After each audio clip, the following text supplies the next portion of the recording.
You ask Tiger to solve. This deals with linear equations with one unknown. The final result is x equals 8.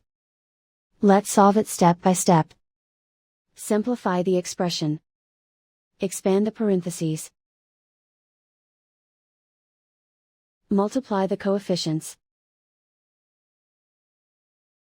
Simplify the arithmetic.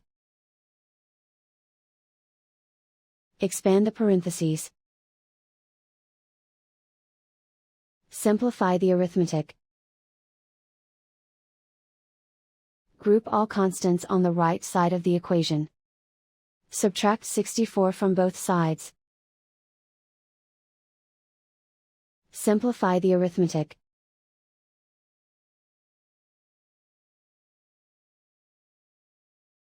Isolate the x. Divide both sides by -21. Cancel out the negatives.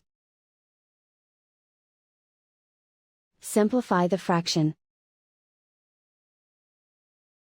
Cancel out the negatives.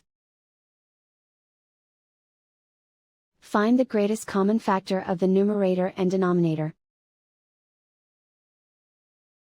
Factor out and cancel the greatest common factor.